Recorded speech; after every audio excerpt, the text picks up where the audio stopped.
Satnam, hello yogis and yoginis, welcome.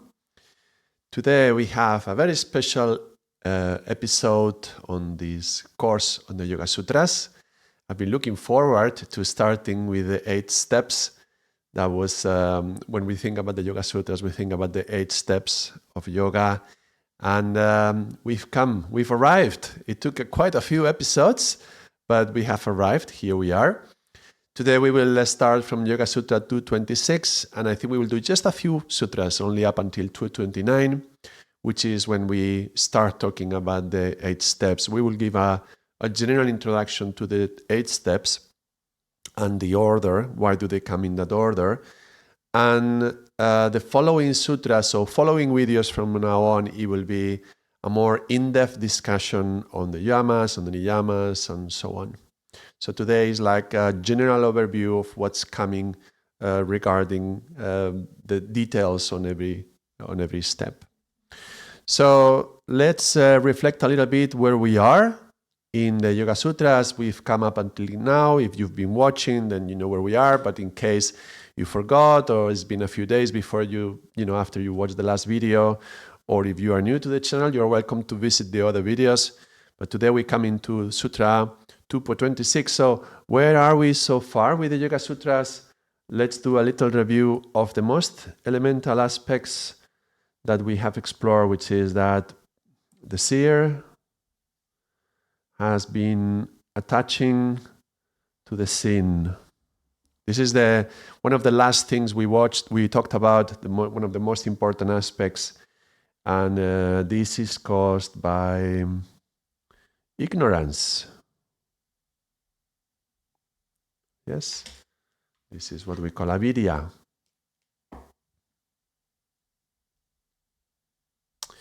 And the seer and the sin, these are two words for a good number of things. The seer we can call, this is the Purusha. The sin is the material manifested world, that's Prakriti. If you wish, Purusha, you can also call it the spirit, or sometimes we call it consciousness. They are not 100% synonymous, one word from the other, but they are... sorry, one second. Yes, I'm just checking I'm recording. Okay. For a moment I thought I wasn't recording. Yes, okay. So they are not 100% synonymous, these words, but they represent the same, and we can find slight differences between them, but if you exchange these words, you will come out to a good understanding of what this is. Prakriti, the manifested world, this is like a pyramid starting from the 1, coming to the 2, to the 3, to the 5. You will remember this diagram of cosmic manifestation. Let me just put it in here for a moment so you remember, yeah? This is the Prakriti, what comes below. Purusha is what comes above. So Prakriti will be the gunas, the tattvas, and we perceive the tattvas, the 5 elements, through our 5 senses, and so on and so forth. Okay, and the problem is that the seer and the sin have become attached. Remember, the tattvas, we perceive them through the 5 senses, which is what comes into the mind. So here we go, how consciousness and mind have become attached, have become united, have stuck to each other due to ignorance, and that avidya, that ignorance, creates all the sufferings and the colorings, the 5 kleshas. And that is very much linked to the ego and the mind, and that's what creates all those waves, the chitta-vrittis, yeah? That at the very beginning of the Yoga Sutras talked about this. All right, so kleshas generate the karmas, and there's an alliance between the karmas and the kleshas and the mind and the ego, and that helps us to be in this planet and learn the things that we have to learn. And so it's necessary. This seer attaching to the sin was necessary. It's fine. It had to get attached. But now we want to, through our discrimination or power of viveka, we notice that just being trapped in this pattern is just a very painful thing. So we want to get rid of this pain. We want to liberate ourselves from this pain, and that has to be by removal of the avidya. By removing the avidya and realizing that the seer and the seen are two separate things. So we have to help to create this separation. This is the idea. Because when there is an absence of avidya, then there is a liberation of the seer. All right. Here's where we are. This was up until 2.25. And there's something about my connection today. I apologize. I'm not seeing... I hope it's working properly, but I'm not seeing clearly the chat and other things. So if anybody writes in the chat, it's possible that I will miss it, and I apologize for that. Anyway, so let's go into Sutra 2.26. We start from here today, and we will read... Let's read it from the book first. Uninterrupted discriminative discernment. Yeah, here is vivekyati, or vivekyatir, and it's about discriminative discernment. That's how it's translated. Uninterrupted, aviplava, is the method for its removal. Removal of what? The removal of the attachment between the seer and the seen, or the removal of avidya. So to remove the ignorance is through discriminative discernment. Okay, let's look at the big book, a few translations as well. Clear, distinct, unimpaired, discriminative knowledge is the means of liberation from this alliance. Okay, here it talks about knowledge. This is a little variation that is quite important between some translations and others, because this, I said viveka is discernment, or discrimination, but kyatihi, this could be also knowledge. Kyati is to be known. And so it could be knowledge, it could be vision, or also discernment. So, there's kind of discernment, or it can be discernment of the knowledge, or to discriminate, knowledge that helps you to discriminate.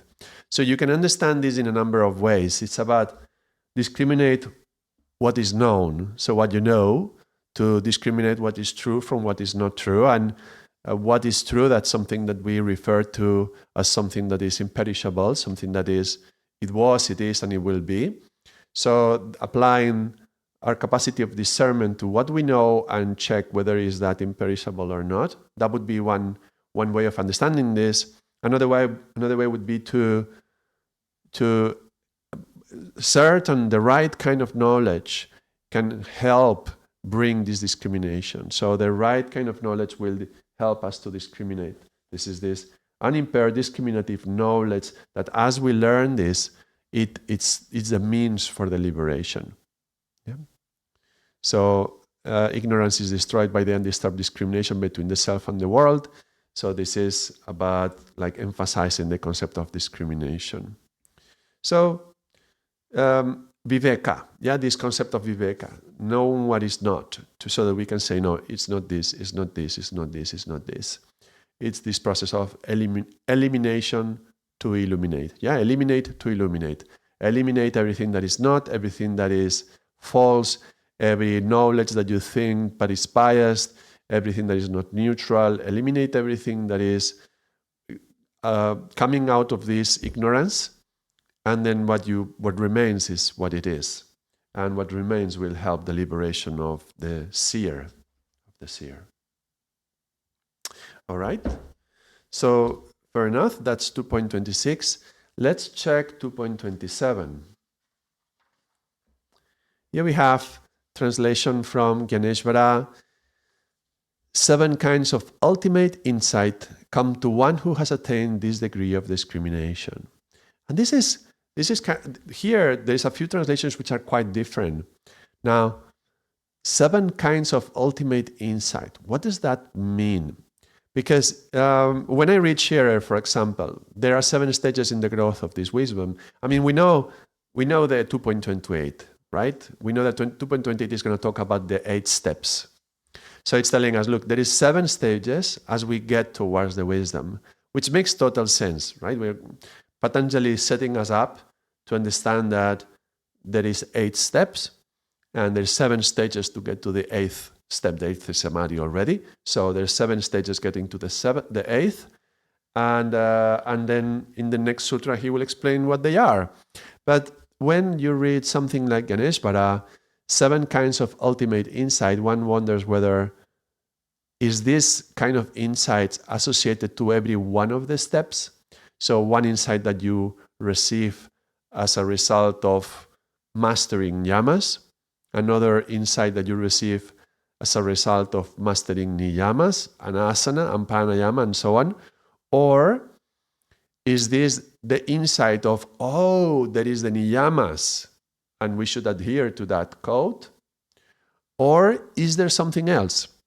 And this is where we're coming to this Satchidananda. Satchidananda is the book that I have, so I'll get that book. Because initially, the way I would understand it is just simply, Patanjali is telling us, look, and there is 7 steps to get to the 8th, the wisdom. And we will talk about those 8. But Swami Satchidananda actually describes these 7 insights. And to me, first of all, it's like, well, Patanjali has been so explicit. Every time he said there was something of something, like 5 kleshas or 5 vrittis, he would go and describe every one of them and give us details. So when he says there is 7 steps, because the translation of that word could be understood like that. Let me check it again. Right? Saptada. Sapta is 7, ida is to place. So sevenfold. So it's like saying there is sevenfold to get to the last stage, of wisdom, pragya. Like if you remember one of the states of samadhi, we had sampragnata samadhi and asampragnata samadhi, but this pragya, leading to the sampragnata, this is the final state of wisdom. That's when we go into samadhi. So up until here, there's 7 steps. To me, it makes a lot of sense. But then if there are actually 7 individual steps that we haven't mentioned, and maybe they were very, very well known, so nobody talked about them, then we could read them from Swami Satchidananda's perspective. So let's read what these 7 are. He says, one experiences the end of... So one's wisdom in the final stage is sevenfold, and when you reach that stage, there's 7 things that you learn. One experiences the end of desire to know anything more, desire to stay away from anything, desire to gain anything new, desire to do anything, sorrow, fear, and delusion. Let's go slowly through this. So when you have this, he does describe some of them. I will read this, but let me just point something out.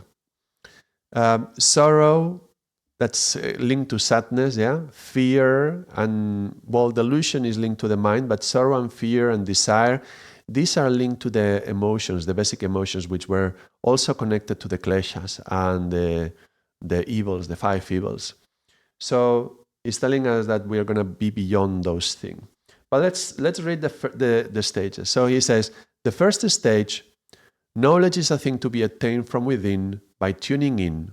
Tuning in means to go in, which I love this description that he gives, because that's something that helps me a lot to understand what we have to do when we meditate. And we will go more into this tuning in a moment, and I will do a drawing to try to capture the essence of the 8 steps. It's interesting the way he mentions it. But then what is not clear to me is whether this first stage, so this understanding that you are tuning in, comes as a result of the first step, yamas. It doesn't seem so. It seems like he's just describing there is 7 stages or 7 understandings. The 7 things that you receive as you get to the wisdom. So the first is knowledge comes from within. The second understanding is that all experiences of pleasure and pain come not from the outside but are the interpretation of our own mind. pleasure and pain are as a result of the interpretation of our own mind. We've been talking, these things we have already been, the concepts of these things have already been explored throughout the sutras up until now. But somehow Satchidananda is highlighting them in this specific order much clearly. The third comes once you understand the mind fully, and you need not study anything for that. No books can give it to you. So, okay. So he's saying, look, you have to go within, and within is your mind, and the mind is the one who is interpreting the world, and as a result of that, you experience pleasure and pain. I said, well, now understand the mind fully, and you don't need to read anything out there. There's no book that is going to give it to you. And he also says many saints were illiterate and so on. But so there is, okay, is within, is related to your mind, and you can learn about your mind from within without reading any book. There has to be an inner work independent of reading books. Now, the fourth step comes once we understand nature and its workings. And if we understand the cosmic plan, we rise above all doership. Now, I write a little comment here, ahankar, because that's one of the ways to understand the word ahankar, which we tend to associate with the ego. Ahamkar, I am, kar, doing, I am the doer. So is when you do things and you think you have all the credit to what you do, what you accomplish in life. So in this step, the fourth step, you rise above all doership. So you don't have this ignorance, which makes you believe that you are the sole creator in your world. Our minds are linked to the cosmic mind, and there is no personal action. As we are prompted, we just do. And he is referring to Dharma.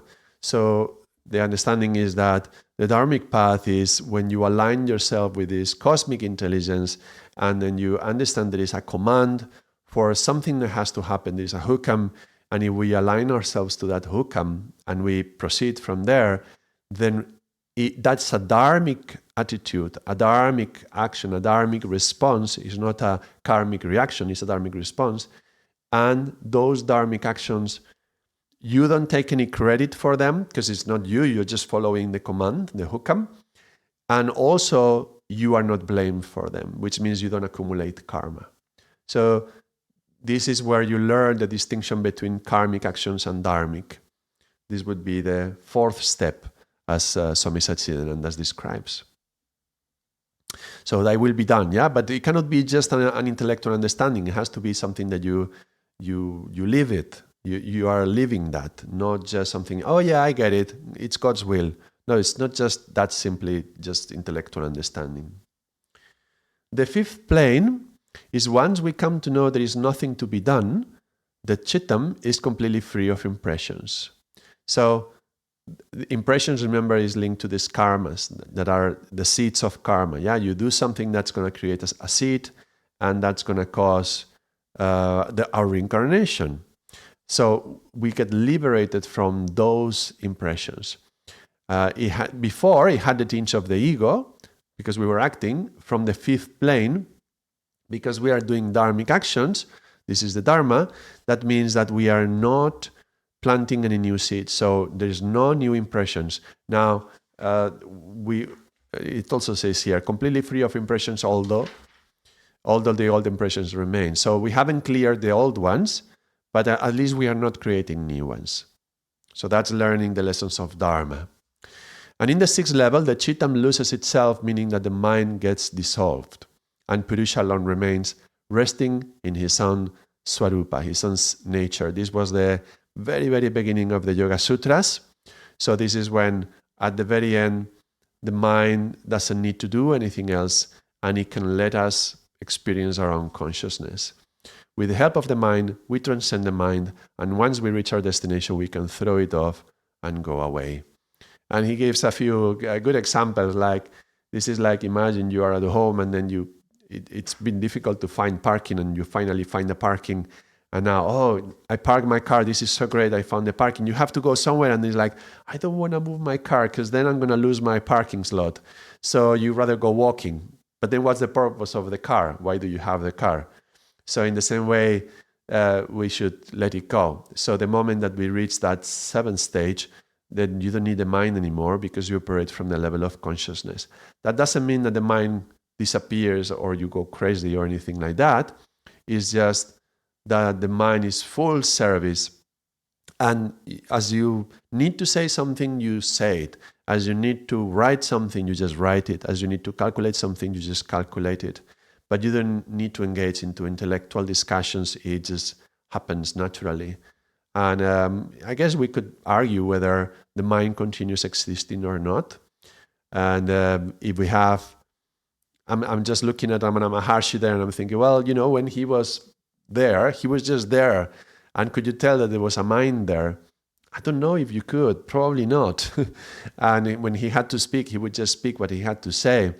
I don't know what would happen if you said to him, how much is 8 times 3 minus 9? And then he had to calculate that. I don't know if he would have to engage his own mind to do that, and he would find a mind to be able to do that.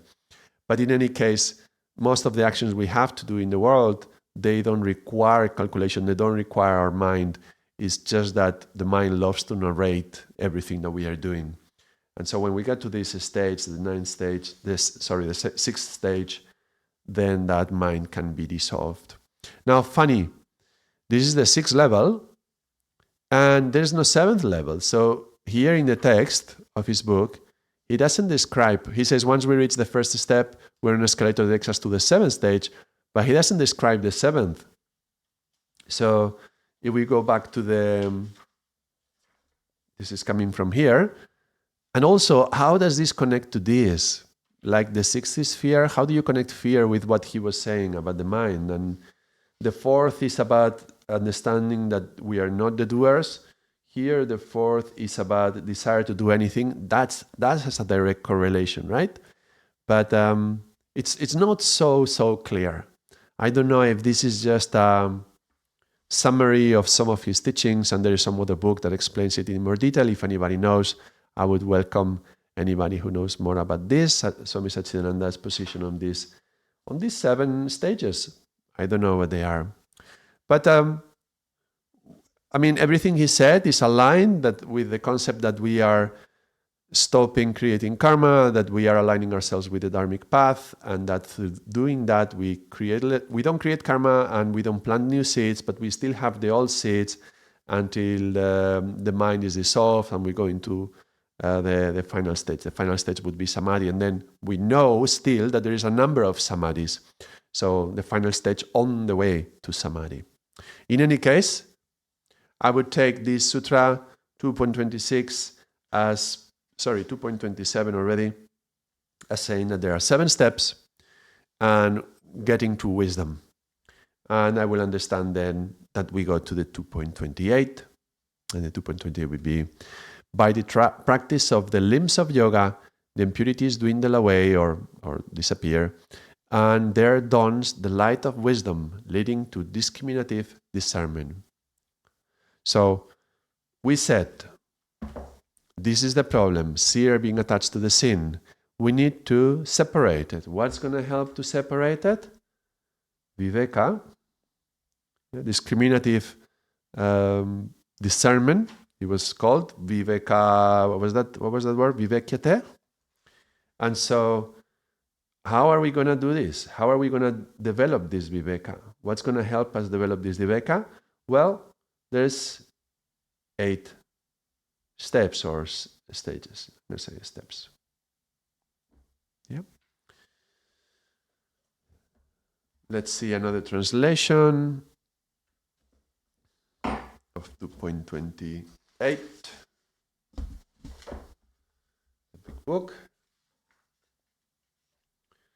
So, through the practice of the different limbs or steps to yoga, impurities are eliminated and arises the illumination that culminates in discriminative wisdom or enlightenment. The distinction between pure consciousness and the world is revealed by the light of knowledge when the nervous system has been purified by the practice of yoga. Okay, that's a little bit more creative translation. Let's see Vivekananda. Through the practice of the different parts of yoga, the impurities are destroyed and knowledge is kindled, leading up to discrimination, viveka. And there we go. Here is 2.29. We reached. This is the 8 steps. Which are the 8 steps? These are them. And the 2.29 is simply an enumeration of all of them. Yamas, niyamas, sana, pranayama, pratyahara, dharana, dhyana, samadhi. 8 limbs of yoga. The 8 limbs of yoga, or the 8 steps of yoga.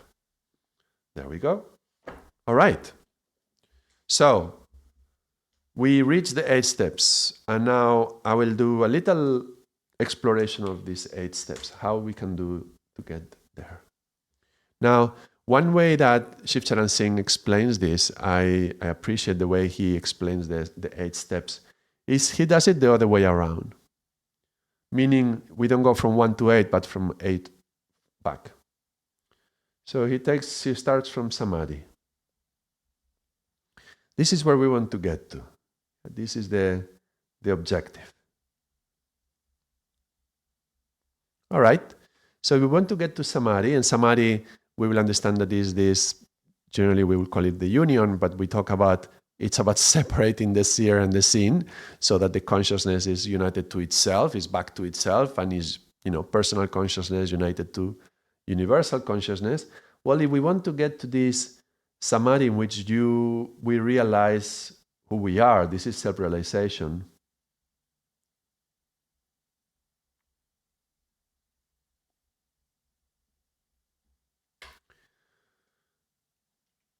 Then let's explore the steps that we need to do in order to get here. Now, if we're talking about self-realization, that means we have to get to the self. And we understand that the self is like our core, which has been covered with a number of layers. And some of them are going to be, like, for example, subpersonalities and masks that we put on in front of the world. And we have forgotten who we are. And we associate ourselves with all this, which is very much linked to the ego. And remember, the ego is what helps us, what helps us interpret and understand the world, the creation, the scene. So the seer has been focused on the scene. It's out there, it's looking out and filtering it through the perception of the ego with all these masks. Now, if we want to get to samadhi, we want to get here and we want to unite with this self. We want to merge with this self. We want to go back to it and merge with it, fully entering into it. So that would be the samadhi, would be the becoming one with the self. And you become one with the self when the focus of what you look, so the seer, rather than seeing the world out there, the seer is looking towards itself. So there has to be a coming back to the source. Now, this is what we call meditation. Dhyana.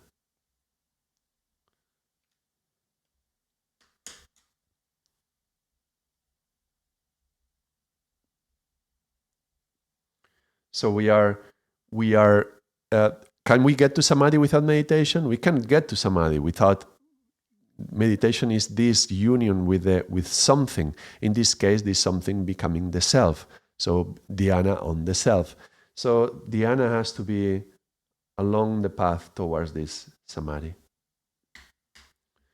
Okay, so we want to meditate and make the focus of our meditation the self to get to samadhi. But now, what's not meditation? What's the opposite of meditation? Well, when we are distracted, when we are looking here, looking there. This is a very, very modern experience, influenced by social media, that our attention moves from one thing to another very, very, very quickly, and the screens are calling our attention, and you can check at the end of the day how many times did you open the phone to check for messages or to check for pings or whatever you received, phone calls or emails, whatever. And that's how many times you got distracted from whatever you were doing. That's very revealing. So out of all these distractions that are trying to capture our attention, we need to bring it to one point in order to meditate. That's what we say, that's dharana. That's the concentration stage.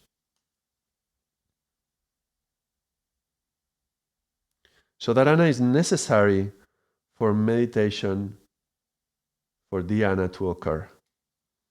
This is concentration. I will do another drawing that will also show this in another way. And okay, so we need to concentrate. We need to concentrate on one thing and focus completely on that point, and that point becoming the self. And as we merge with it, then we enter samadhi. Okay, that's what we need to do. Now, how do we concentrate? What do we need to do in order to concentrate? Well, the problem with concentration is that we are pulled out of ourselves. What makes us be distracted is all these stimuli that are calling for our attention of our senses. So we know that the way we lose energy and the way we get distracted, the way we go out into the world is through these indriyas, the senses, the five senses. So we need to deal with them in some way.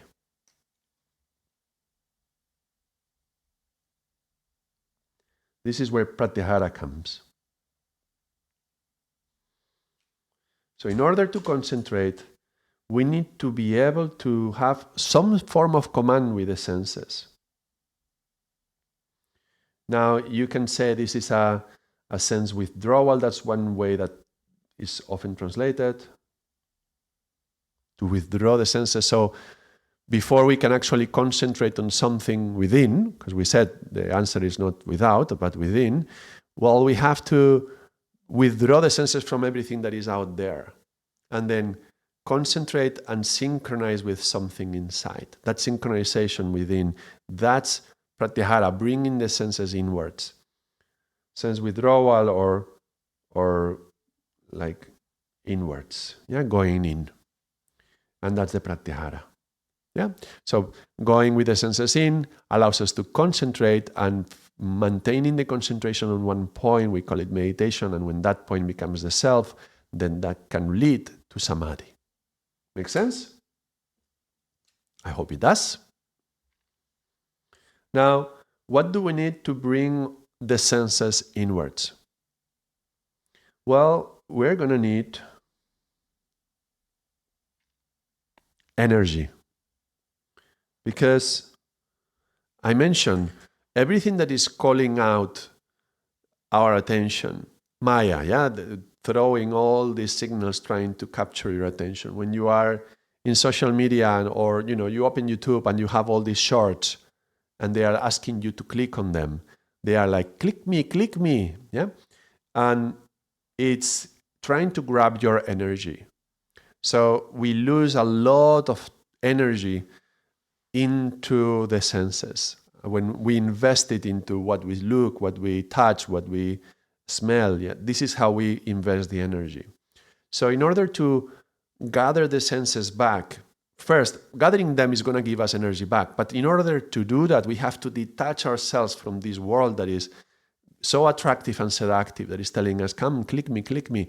And it takes a lot of will and effort and energy to do that.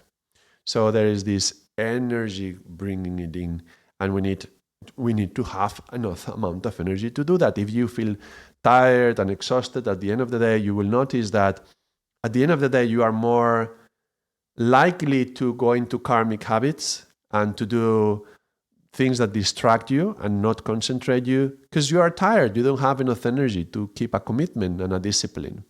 Dharana, this practice, this concentration, this requires a lot of commitment and discipline. It's linked to this. There's discipline and commitment to keep your dharana. Yeah? And how can you do this when you are low energy? You will notice it's much easier if you wake up in the morning and you tell yourself, okay, I'm going to do this. And then you go and you do your meditation. It's much easier than if you leave it for, if you've been working 9 to 5, then you get home, you have to cook for the children, and you're doing all this. And then at the end of the day, okay, now I'm going to sit and meditate a little bit. You're almost falling asleep. And how much energy are you going to have to invest in this process to get towards a deep state of meditation? So the more energy you have, the easier it's going to be. And energy is linked to the prana. This is prana. Prana is energy. So extension of the prana is going to be needed in order to bring the senses in. The senses are sometimes drawn as the horses. You will remember we did that drawing quite a few times. I have it here. There we go. You remember? Senses and the mind. Well, it takes energy to pull on these horses and to control them, to be pulling them. So there has to be a step in which we increase this amount of energy in us, and this is often done through breathing exercises. But pranayama doesn't mean breathing exercises. It means extending the prana. It's just that the prana and the breath is very connected. So we're going to say here energy, but I'm going to put breath as well, because that's how we often work on the energy, through the breath. And finally, I'm running out of page. I went a bit too big like this, but let me do it like this. Let me do it sideways. Oh no, maybe it fits. It doesn't matter. I will fit. In order to move the energy, in order to have optimum energy to do all this process, you have to be healthy. If you are unhealthy, if you are sick, you have no energy, and forget about all this. You need to be healthy enough. And for that, you have to work on the physical body especially. And that's where the asanas come in. The asanas are going to help to have a healthy body.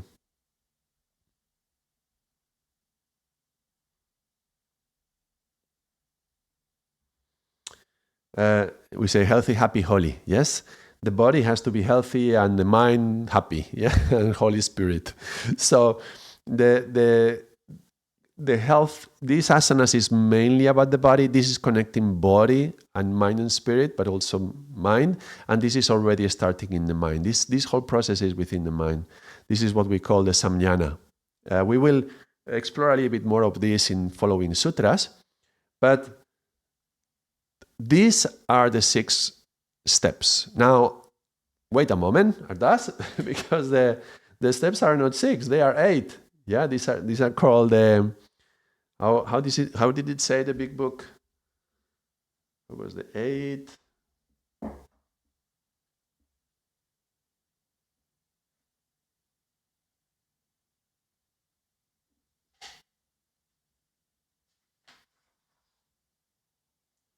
Eight limbs, 8 steps, 8 parts. Actually, it says the right word is angani. Angani is limbs. So 8 limbs. And here is only 6. Well, why do I write only these 6 like this? And where are the other 2? Well, let me write them here.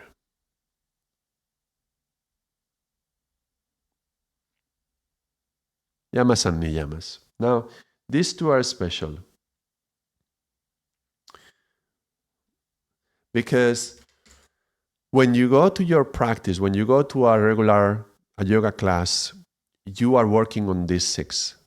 You are doing some postures, you are doing some breathing, you are concentrating the senses, and hopefully you are doing some meditation. You are practicing this area here. Now, yamas and niyamas is not something that is often practiced in a regular yoga class, though it very much depends on the teacher, because a good teacher will also communicate those aspects. So I encourage yoga teachers to not just do the postures or even just the breath, or even if you include meditation, but at some point, either before or after, or something that is very nice is after the yoga class finishes to have a little cup of tea so that people can create community, sangat, and we can discuss how the practice went, how is your life going. And here is where the teachings of yoga can come in, and it can help us to understand something beyond the actual physical practice of the yoga, but something more about the Gyan yoga, something more that we have to understand with the mind to later apply it. Now, yamas and niyamas is something that we need to understand it. And we will explore them in the following sutras, because the following sutra will go deep into the yamas and niyamas. They are often said like the do's and the don'ts. I don't think it's exactly like that, but you can take it like that for a moment. I would say it's more about having the right mastery over what happens within you and your relationship to the outside. And there is 5 critical components of each: how you relate to the outside and how you relate to yourself. And if you understand these 10 aspects, within and 5 within, 5 without, then that's going to be the right attitude to hold throughout the day. So you're not doing asanas all day, even though, a philosophical concept of asana you could, because asana is about comfortable posture. So can you be comfortable within yourself, whatever you do, even if you are talking to someone, sitting, whatever, in the car, in the computer, can you be comfortable in your own skin? That could also be an asana. But more literally, the way asanas mean, you're not doing asanas all day. You do some asanas, you do in the morning, or maybe if you go to another class or whatever, but you're not doing it all day. Pranayama, you could all day be breathing consciously, and that's actually recommended, but practically, it's very unlikely that you're going to do that. You will, when you remember, you will, let's take a big breath. All right, I've been speaking for a while and I forgot myself to do a big breath, maybe because I have to speak. But, I told you right now about doing a big breath. Up until now, when you are listening to this, how many big breaths did you do in the whole day? How often did you remember it? So pranayama is also, even though it's encouraged, it's not something that you do all day. But the same with dharana dhyana. But yamas and niyamas is something to always keep in check. Whatever we are doing, especially interacting with other people, we have to check, and also interacting with ourselves, when I say this, the interior and the exterior, check, is this in agreement with the yamas and the niyamas? Why? Because that's going to prevent us from messing up, and creating karma. So they are here to protect us. We will talk about yamas and niyamas in the following video, but basically, these 2 aspects have to be brought extra, and they require a certain consciousness throughout all day. And this is more like the practice. Yeah, this is more like the specific practice of, okay, let me go and do some meditation. Altogether, this is what we call the 8 limbs. And this is good yamas and niyamas is very good to prevent creating more karma. And then you are preventing creating more karma, and hopefully applying your viveka, your discrimination, also in the situations, not thinking that you are the doer, everything we were just talking about. Okay, I prevent creating more karma, and now let me liberate of the one that I already have. Yeah, getting towards this samadhi, hopefully someday about the highest samadhi where you get, the nirvija samadhi, where you clean yourself of all the seeds. But yes, yamas and niyamas is good, that is there to, if you want to liberate yourselves from your karmas, start by not creating more.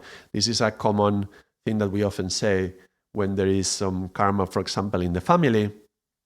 You say, well, first of all, don't add more wood to the fire. Yeah, some people say, oh, how can I put out the fire? They have some argument with their sister or brother or mother. And then they ask you to give them a hand. How would you deal with this as a yogi? How do you do that? And you say, well, first of all, don't add any more wood.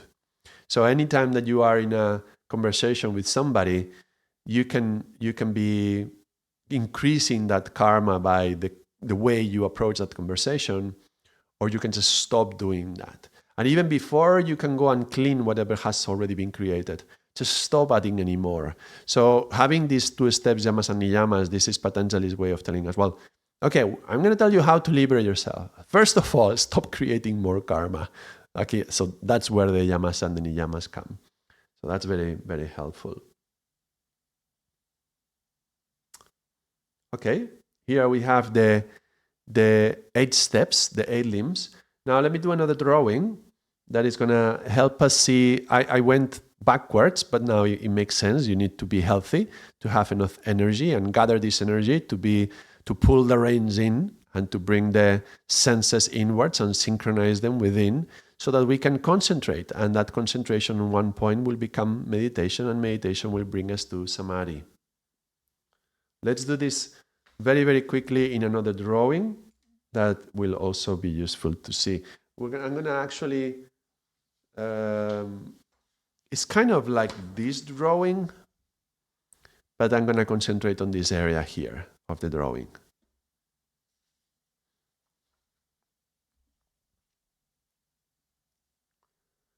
So here we are.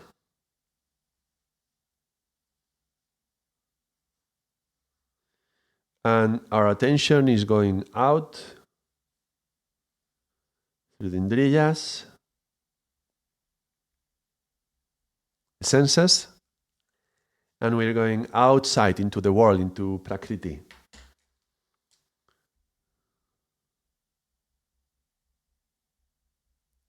Prakriti, yeah? Maya is seducing us to go in this direction. Okay. Well, we know about this now. And now we have been doing some asanas. Yeah, we are healthy enough. And now we start building the energy. We start doing some pranayama. Now, doing pranayama has, when we say pranayama as an action of breathing, some kind of breath work, it's interesting for 2 reasons. One, it's increasing our energy levels, but also because breathing is going to stimulate the heart center. Because you are breathing here and the lungs are attached to this heart, like 2 little wings, yeah? So by breathing and by bringing the focus to the breath, we are also bringing the focus to the heart in a way. And what happens is, okay, we start doing pranayama, we start increasing the level of energy, and energy is gathering around the heart center. And now we have enough energy to pratyahara. Yeah? Pratyahara is bring the senses in. So pratyahara requires a lot of commitment, will, self-will, determination to, rather than go out with Maya, let me go and bring my senses inwards. And sometimes we talk about this in a subtle way. So rather than see outside, see your soul, something like that. Yeah. So bringing the subtle quality of each one of the 5 senses inwards, and it's asking us to go back in. Now that's pratyahara. We bring the senses inwards. Inwards where? Well, we want to get to the self, and we don't really know where the self is, but if it was somewhere, it would be here in the heart. We could say this is the self. Or the Satnam, we call it sometimes. Yeah, the true self, yeah, the true identity. Well, if this is my true self, I want to get here, but it's not immediate. I don't just go straight into the self, samadhi, boom, finished, realized. But actually I have to do a certain journey. Because remember, we are distracted. We have been pulled out in so many directions, and we are so used to look at the phone and look at the calendar, and even the very phone has so many apps, and now you have to do this, you have to do the other, go to the computer, and the attention is so far away that even if we want to go to one point, we are moving in many, many directions. We don't know very much how to pull this attention. So the attention is moving, but it's kind of moving erratically, and we want to bring it towards the center. Now, these are relatively concentric circles. Yes, this is, okay, I should have written here. This is pratyahara.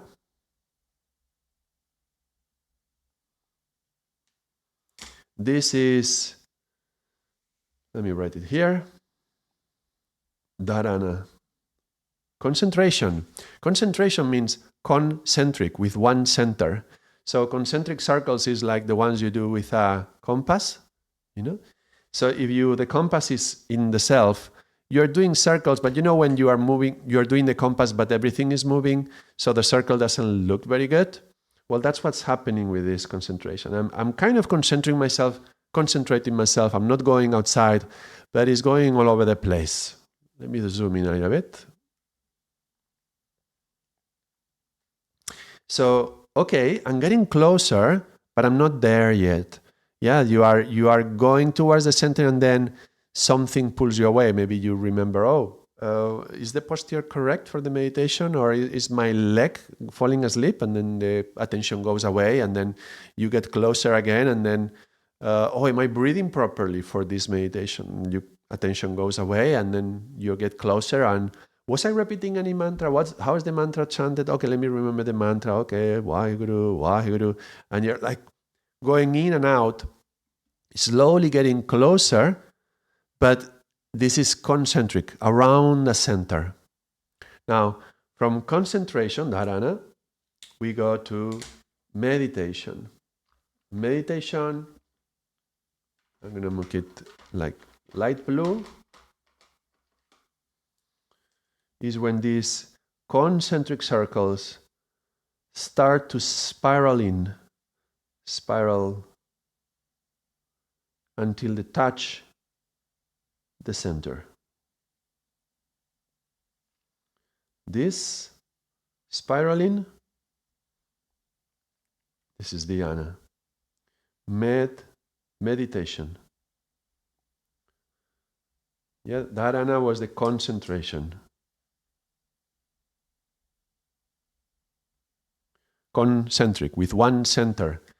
Meditation, the middle, the medium point. You've reached the middle point. You've reached the center of consciousness, the center of the self. So through meditation, now you're in the middle point, meditation, middle. So concentration leads to the meditation if you hold it. You can be meditating for a moment, and then something distracts you, and then it pulls you away into concentration again. Oh, come on, concentrate, Ardaas. Why are you so distracted today? Okay, concentrate. Then you are meditating. Up. Or you get distracted again, you get pulled out. Okay, concentrate. Or you hear a sound outside, you go all the way out, right? Through the indriyas, you hear something, Maya is calling you. Pratyahara again, dharana, dhyana. And through the sustained effort of holding on to this center, dhyana, that's how we get to this self. Yeah, that's the samadhi. The self-realization. That's when you get to the real self, or self-realized. To realize who we truly are. The self is, remember, the seer. Now the seer doesn't look at the scene outside, but the seer is coming to rest in his own nature, back within. And this is it. This is the drawing that describes what we do when we are meditating through this, especially through the 6 steps of, or we could say the last 4 steps of the 8 limbs. Now, I was doubting whether to put steps or stages or limbs, and I think maybe I should explain why I was careful to write one or the other, because when you say 8 steps, it will look like I have to do this first before I can, so do this one first, then do this one, then go to this one. Then steps look like I have to climb each one separately, and I have to master yamas before to get to niyamas, and master both before I start with asana. And that's not possible. We are imperfect beings, and we cannot wait until we have mastered all of this to someday get to meditation. Especially the kind of life that we live right now. We need meditation so much. We have to start from day one. And it will be as imperfect as you want, but at least you are meditating already. So by calling it 8 limbs, is like having this tree with eight limbs, and you are, grabbing a fruit from one and grabbing a fruit from another limb. and you can grab from all of them and slowly take them, all of them, inside of you. But if you look at it like stages or steps, it may seem like, well, I'm still very novice, I'm still a beginner, so I have to work on the yamas. And also the other way around. Somebody who has been doing yoga for 20 years, I got the yamas figured out. Now let me concentrate on the meditation part. Well, don't forget the yamas or niyamas. Sorry, yamas and niyamas. Otherwise, you're going to create more karma. So that's how the yamas and the niyamas are helpful all throughout. And actually, not just those, but you will see that all the steps are necessary all throughout the steps, all throughout the time until we get to the full samadhi. And remember, these 8 steps is to get to samadhi. And then there's many kinds of samadhi, because we already saw the different types of samadhi, right? This is just to get to the basics, the asampragnata samadhi. No, the sampragnata samadhi, sorry. When we have the asmita, nirvichara, nirvitarka, asmita, asteya. And so we have to be understanding that this is only to get to this point.